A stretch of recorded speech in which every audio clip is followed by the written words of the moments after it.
I also can very clearly see with pictures showing this that, yeah, this was way before even our current gen Mustangs was 300Z. Yeah. Right. It just modernized again to look that way, and it's a similar design as the Mustangs are. It's not bad. It fits the car. It looks good. I don't know what is going on with the rear diffuser look though. They probably just put it on there. I mean, you've got these carbon fiber looking pieces that run to your dual exit exhaust, which looks awesome. But then there's this big black, probably fake grill spot, which I honestly would have thought just bring the bumper down. I don't mind it. I like it. It gives it. I feel like it makes it look a little bit more aggressive. The one thing I would like to see on it would be a little bit of a deck lid, just to give it some more style in the back. Some of the great 240Zs that I've seen have these really cool duckbill spoilers back there, and I think that would look. I think that would awesome. look good too. With just not anything. I mean, you could put a big spoiler wing on it, like a racing wing, which would look good. Obviously, I mean, like a racing. Nismo wing. Yeah. But this, I think, if you were to a tasteful, just a little deck lid, kind of like some of those 300s, they had a little bit of a deck lid right over that. And I think it would complement the. Who knows? Maybe there's a retractable spoiler back there that we don't know about. Oh no, probably not. It looks too smooth, and you don't really see any brake lines in it outside of the. Here's the another cool thing about the rear end. I see where they've put the Nissan, the Z, the 400Z or the Proto, and it totally looks like they did for the Fairlady. Or it might actually say Fairlady on the Proto. But please, I don't care. I'm not that worried about my masculinity that you can't call it a Fairlady. If you bring out the 400Z, call it the Fairlady Z, all right? I think that would be freaking dope. So do that. I love the little script up the side at a diagonal. What do you think? That would probably be a 30-degree angle off the deck lid. It just looks cool. It's like the Carmen Ghia. I'm going to get my protractor out. Get the compass. All right, so that brings us really to the interior. And my, oh my, when I first saw the interior, did I ever think, oh, this is just a prototype? There's no way that this will be well, at least when I first saw it without seeing the interior, I thought never would they even have an interior in this car. They showed off a really interesting interior. Oh, I think they said it was 98% complete. Well, they said I think 98% of the design language will carry over. Which, what does that mean? I mean, I don't really know what that could potentially mean. So it could look like a completely different car. Yeah, but look, it's slightly the same. So we're carrying over 98%. We moved it over 2 feet, but it's still the same. We just didn't include the 3-gauge cluster at the top. Son of a. So honestly, though, looking at this interior, I can see. I would say even more influences from other Zs, like the grab handles for the doors look like a 270 or a 370 rather, or a 350Z. They've kept them around for a while. It's a design feature that you would have seen in a C car. So but it's one of those. I am so glad in this Proto that center storage thing is gone. The secret compartment. The secret compartment is gone, and in its place is a modern display with what looks like physical buttons for your volume and tuning. It fits the time significantly better than secret compartment. Absolutely. We're looking at you too, Cadillac, and that stupid ATS-V and CTS-V. Well, those have been discontinued. We'll get into that later. But the good news is it's coming, and the interior looks exciting. It looks fun. It looks modern. The seats look good. The coloring looks good. So the one that we have and the one that they showed was, I don't remember exactly what type of yellow it was. I know they had a name for it.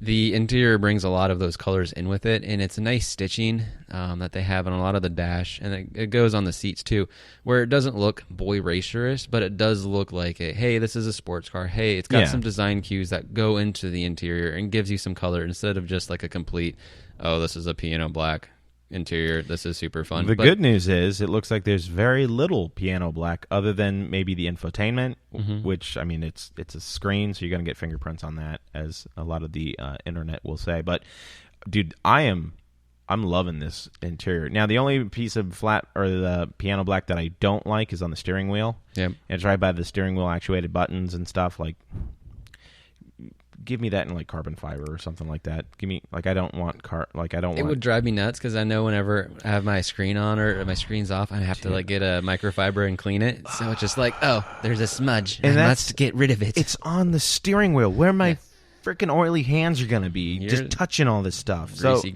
Greasy, grimy gopher guts all over They're really ugly looking sausages that you have on your fingers. Those are my breakfast sausages, man. Jimmy Dean. God, that's weird. But yeah, I do think that the piano black right there does not suit like a touch point. Like if you're putting piano black somewhere where maybe like on the dash where there's not a lot of touching, or by the glove box, I kind of get it. It's nice, it's fancy, looks nice. But where you're touching stuff, I think that's a faux pas. You know, one thing I think we kind of overlooked. I know a lot of it, but there's actually a handbrake. So many cars go through with the electronic handbrakes anymore. Even if you have a manual, it's still got an electronic brake. But there's actually a good looking, looks well placed. In this picture we're looking at with a manual, a good placed handbrake. It could also just be a little misdirection. That's probably the 2% they're going to change. The handbrake is now gone. Here's a button. Yeah, it could be gone, but it could also be a digital handbrake, but be a physical pole, like lever. I've seen that on a couple prototypes. That would make me upset. But I think it will still probably have technology like hill assist and stuff like that. And like as you put out, if there's a handbrake, what might there also be? A 6-speed manual. So the good news is, I believe that the designers were saying that it's designed to be a manual. Well, they have a manual option for it, so yes. Well, I don't think it's an option. I think standard, it's going to be that 6-speed manual. And the designers and a couple of the other individuals in the stream were saying that the reason that they wanted to make it a manual is because that feeling of a sports car with the passion of connecting with the synchros and feeling the rowing of the gears and that mechanical man-woman combination, like that feeling of being integrated into the machine. The engagement? I mean, you could call it an engagement. Yeah. They're not getting married, but... Well, I mean, you're engaging with the car. You're not just along for the ride. Right. And they hinted that they are developing a automatic for it. I think you have to. In this day and age, if you're going to sell this car, there's so many more people who don't know how to drive manuals than there were before whenever the retro cars that we're basing off of. Leave them behind. Yeah. Force the evolution. We want to have sales so they can continue to build this thing. So we don't want it to drop off. So I mean, I can see that happening still. Unfortunately, yeah, I think there's going to be an automatic option as long as it's not a CVT at least. We could be all right. What sports car had a CVT? Doesn't the new STIs? No, WRX. The WRX, yeah. It came with a manual, and then it's like, oh, we also have an automatic option, and if you want it, it's a CVT with simulated gears. It had simulated gears. A lot of them do. That boggles my mind. We can shift a gear with no gears. If you want a CVT, if you're designing a CVT, design it to be the best CVT that there's ever been, because there are... Engineering Explained did a whole big thing about this, but there is a reason why CVTs exist, for their efficiency. Don't lie to me. Don't get Matt any more mad than what he currently is. He's about to pop. Don't lie to me about it. Like, I don't need simulated gears because they do nothing. They just ruin the experience. If I want the rubber bandy feel of a car, just let me have that, or go fully electric, and then I just won't have gears. As we digress, that is digressing. So, but talking about power plants and transmissions. I wanted to talk about the dash first. Oh. You don't like that digital dash? Okay. I think that's a good point we should bring up. So, talk. I like the digital dash. The digital dash. Dashing. We're dashing to it. You better believe I'm going to snip that out. Snip it? So the dash, I like it, especially in this. I don't know if it's going to be actual design or program of it currently, but the first thing in the middle of the screen is you have your tach. So right there, to me, it kind of speaks like, hey, this car is meant to be a fun driving car. Like, hey, you know what your RPMs are going to be at. It redlined at 7,000. I wonder if that's going to be something that they did purposefully or whatnot. But 7,000 RPM redline wouldn't be too bad. But it's got a lot of just the digital dash and then also this. Okay, so yeah, you were talking before my dogs rudely interrupted. A little bit about the digital dash and how the tach's right there in the middle. Yeah, the tach's right there in the middle. You got the speedometer off to the side. The one interesting thing, I think in the promo that they had, or the live stream, it was up to 7,000 RPM, which I think is probably interesting to see what happens with that. But it's the dash being in the center. The focal point is to run the car, to drive the car. I think that's a really good takeaway. What they're anticipating and doing. I think the layout looks good, and I also like how they continued with the 3 gauge pods. Yeah, gauge pods right there, and they're facing towards you. Overall, it's an aggressive look, driver focused. Yeah, I mean, I agree, and I think most cars nowadays are going to a digital dash for obvious reasons. It's a lot easier to do wiring.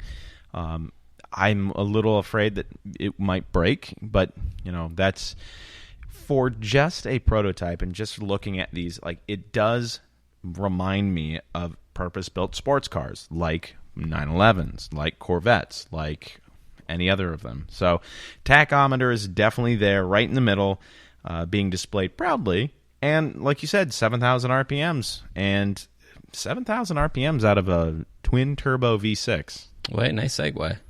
You like that? I just killed it. Did I kill it? Yeah. That's what I'm trying to do with all your segues. Oh, my God. It's just, I'm the mallet to it.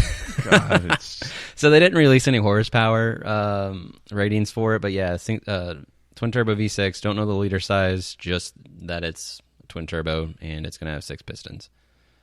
I mean, that is. They didn't even give us like a engine designation, but it'll probably be some version of the detuned 370 with the twin turbos. So it'll still push, I think, some good horsepower. And they also didn't release numbers on price. I know that we anticipated some prices, but they didn't confirm or deny those prices. Yeah, I'm going to be interested whenever we get more of the specifics, horsepower ratings, 0 to 60 time, braking distance, what we're going to have around the corners and suspension geometry. I think that's going to be pretty interesting. And kind of refocusing what we just did, I think the really good takeaway on this too is that it still is a 6-speed manual. Yeah. In a time when we don't have very many, what other options? I mean, Supra doesn't have one. No, I mean, if we're really talking about manual transmission sports cars, 911s are really the only other one. Yeah. I mean, that's still... 911s, STIs, and you're going to... A lot of those... BMWs. Yeah. I mean... You can get a Corolla with a 6-speed manual. You can get a Corolla with a 6-speed. I actually like your Corolla, man. I do too. I think it's fun. I think you can roll through the gears. It's kind of like... It reminds me of the Miatas that we got. Just slower. Well, yeah, but when you have a car like that, that's a manual, and at least you can hear it a little bit. Unlike your old Nissan or Mazda 3, is that you can have a little fun with it. And that goes to the idea of like, so I bought my car because the situation came about and we got a price on it. But no, I was thinking about it and I was like, the only reason I'll drive this car ever is if I have something that's engaging, because a lot of it is numb, electronic steering and stuff. But I can actually shift gears. It's fun. And then you see that in sports cars, or the lack thereof in sports cars, and it's just like, why am I driving this? I can just go around corners and just push like 2 pedals, like brake, gas. Where now it's, again, you're engaged with it. There will be a diminishing return for sure, because you will see that cars that have dual clutches, the PDKs of the Porsches or the Corvettes or the Mustangs. The Mustangs have manuals, by the way, and so do the Camaros. Up to certain levels, though, too. Yeah, I mean, obviously their Shelby GT500 has a dual clutch, but they will outpace you on a racetrack. Yeah. The interesting thing about dual clutches, because I've driven both on the track, is that a dual clutch allows a worse driver perform beyond their ability, because they are only focused on, here's my braking point, here's my acceleration point. The car figures out the rest. Yep. Right? So I totally understand for someone who wants to do this stuff, drive every day, and pull really good lap times, like a dual clutch or a PDK or whatever it may be, will be your better option. If it is the two extremes, you go, I take it to the track and I drive it on the street. If that is your world, dual clutch all day long. But again, I think the purpose of this car is the purest. Correct. And engagement on the street and the passion for driving spiritedly, not necessarily track driving, a manual transmission. And I mean, I will say I have more fun driving a manual on the track because it is more challenging. You're more engaged again. You are more engaged. However, I've driven plenty of Porsche PDKs. Holy crap. Like, They're holy... I almost cussed. They are great because the car just figures it out. Right. And you can really focus on lining yourself up for the next turn, identifying your braking zone, trail braking, which Porsches love, and then just getting on the gas. And it somehow just figures it out. So maybe, even if they said automatic's coming, maybe hopefully we could get some